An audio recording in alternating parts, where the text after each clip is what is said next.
be different. You can't be like everyone else. Yeah. You know what I'm saying? I talk about that in my book, The Art of Human Chess. You know, I got a book, I got a chapter, you know, specifically talking about dressing and how you shake a man's hand and how you look at a man's eye, you know, the psychology, you know, of doing business, the psychology of persuasion, you know, certain things that you must understand and that you must acquire, you know, from an intellectual perspective that can help you in your sojourn and in your business endeavors. You know what I'm saying? So you have to be strategic. You know, you got to know how to maneuver. You got to, you know, make sure that, you know, when you do go for attention, it's appropriate. You know, don't just be the type of dude that just walk in the room and just knock over some glasses so somebody can see you, or, you know, talk loud. Yeah. You know, sometimes you can speak loud. You know, you can put your iron fist in a velvet glove. Mm-hmm. You know, I mean, you still can have an iron fist. It's just velvet, just smooth with it. You know, when I walk in the room, if I got on some stuff, you know, I'm gonna be quiet. You know, I'm gonna let my clothes, I'm gonna let my attire do my speaking.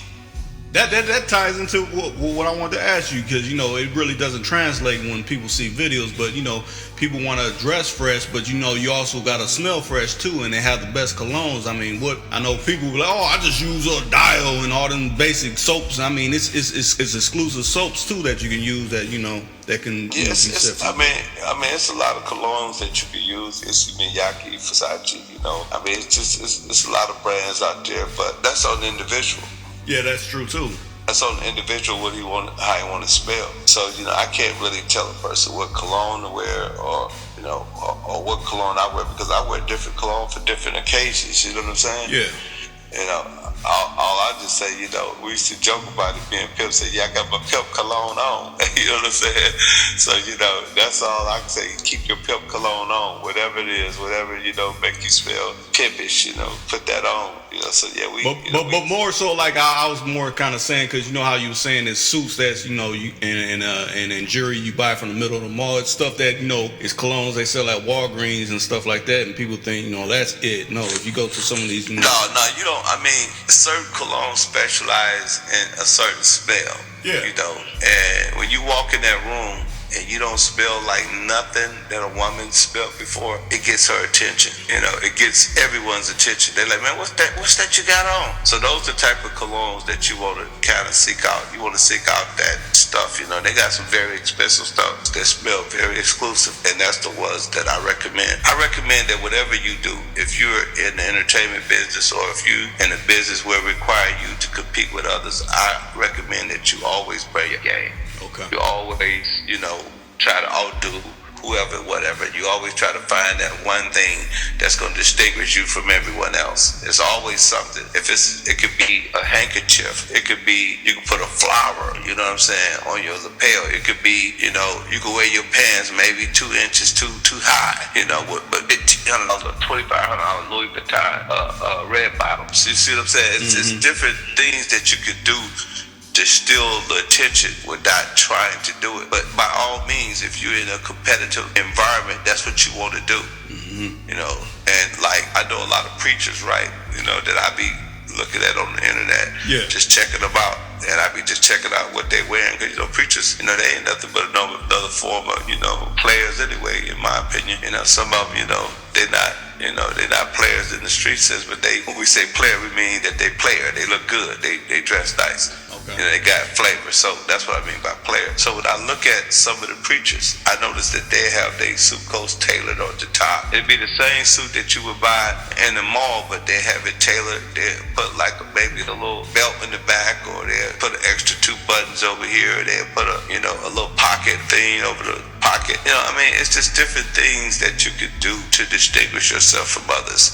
And I recommend that. You know, I recommend you, you know, because, hey man, listen, had I not been different, you wouldn't even be talking to me now. One of the main reasons why people loved me back then was my jewelry and my clothes. Yeah. Now, as time persists and I got a lot older, I became more business minded and more corporate minded. So the clothes became less valued, and I started putting more emphasis on, you know, making money and putting the product out, and, you know, presentations from that perspective. Yeah. And of course, I'm in a lot of environments now that I normally wouldn't have been in back 10 years ago. I wouldn't have been around a lot of squares. So I'm around a lot of squares, so I have to tone it down. But before I start getting into the business world and start handling business the way I'm handling it, I was out there, man, hey man, people used to wait to see what I was gonna wear. Like what kid gonna do next? Yeah. And you could go look at the videos. I'm not lying. Just go look on YouTube and check out some of my attire back in the day, man. I wanted to be the center of attention, and 99.9% I was. But on a classy level. Yeah. I didn't. Like when you see me in an orange suit, the suit was Versace. It wasn't no curtains, or no material that you make curtains with. You know what I'm saying? It wasn't no weird, looking material. This was suits.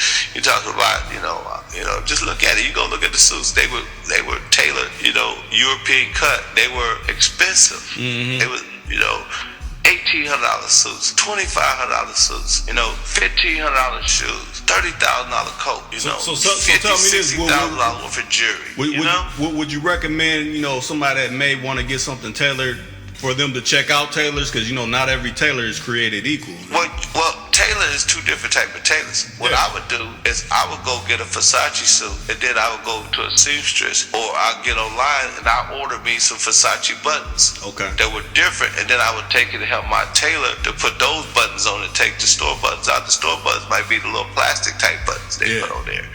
I didn't want them. I wanted the real Versace Medusa head buttons on my suit. See what I'm saying? Yeah. Now, when I put a cuff, I don't just put a cuff. I might have them to put a little button, Versace button down there with the cuff. So when you're looking at my buttons on my in the front of me and where my sleeve at, then you look down, you see another Versace button that matches the button. You're like, damn. It catches your eyes like a 1, 2, 3, bam. You know what I'm saying? And now you know that this is not a typical suit. Now the suit begins to get more value, and it begins to have its own personality. That's what I would do. Okay. Now those are simple things. Yeah. Now some guys, they go get a whole suit tailored or whatever. I didn't want to do all that. Okay. I didn't have time for that. Yeah. You know what I'm saying? I had a few suits tailored in my day. I had to tailor Mr. K's. You know what I'm saying? They tailored a few suits for me in Chicago, 89th and College Grove. But my main thing was, how can I take something that was very expensive, not cheap? Yeah. Because a lot of tailored suits, the material, it might be worth only, it might be some cheap material. Yeah. But you get some suits that's $1,800. This is the best material in the world. Yeah. Only thing I'm doing is altering the buttons. I might cuff it a little different. I might have the pocket that go over the thing. I might have another extension overlapping that with the Versace button, just to give it that Ken look. So when me and you in the club, if you so happen to be able to afford a Versace suit, and I see you're not outshining me because we have the same suit on, but my suit was tailored specifically for me. Yeah. I altered my suit. I put alterations on my suit to alter it to fit Pimpin Ken. So that's one of the things you could do. You just add a little something to the suit. You could put a little extra. But I advise people to always buy the top flight suits, because guess what? First thing people gonna ask you when they see you in an expensive suit or they see you in a nice suit, they go like, "Hey, what kind of suit is that?" The best thing I used to love, open it up, Versace pimp, Armani pimp. You know what I'm saying? Yeah. You know what I'm saying? Gucci pimp. You see what I'm saying? It just got by twisted. Like, damn, I ain't never seen a Gucci suit like that. I ain't never seen a Armani suit like that. I ain't never seen a Versace suit like that. And that's what you want. That's what custom and tailoring and dressing is all about.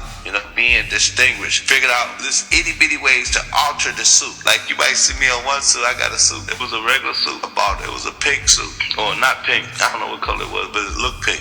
Yeah. But it was a dark pink. Okay. And what I did was, I took it to my tailor. I had to put white buttons on there, and then I had to put a white button in the cuff. But I had some shoes that was kind of pink and white, the same color that matched the suit, because I couldn't find no color that matched the suit. So I had my tailor to put the white on the suit.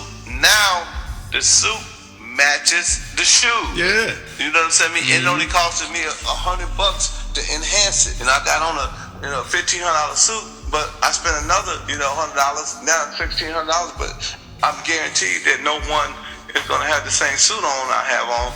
And also, not only do I guarantee no one has the same suit on that I have on, but also, I match my shoes. Mm-hmm. But sometimes, when you buy those expensive, exclusive shoes, they're hard to match. Yeah. That's what a tailor that's where you might have to get it tailored. So you got to be good with colors. You got to look at the colors and say, man, what can I do to this suit? So when I buy the shoes, you know what I mean, I'm paying $1,300 for the shoes. I already, then looked at the suit and figure out how I was going to do it.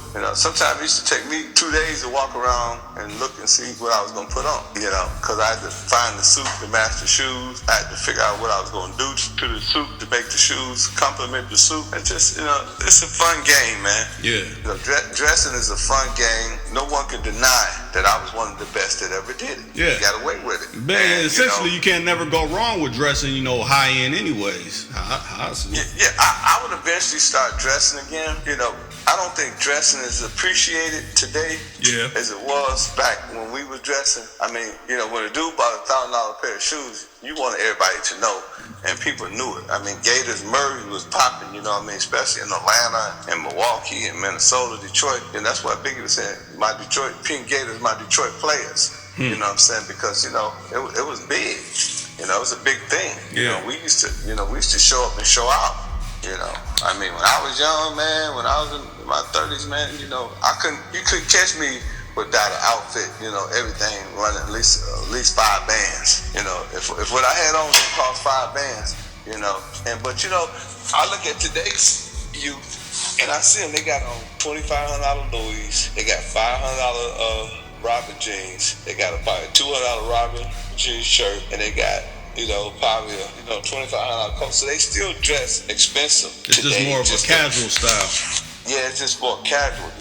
Young people, you can still be fly. But you just, even with that, I explained to her with the Robin jeans, throw a little mink. That's what Floyd Mayweather did. Floyd Mayweather be throwing a little mink, put a little alligator on there. You know what I mean? You got on some Robin jeans. You might want to put an alligator. A color that's an offset color that might just enhance. Just have your seamstress just put a little alligator on there, a little mink or something that makes you stand out above the crowd. That's what you want to do. You want to stand out.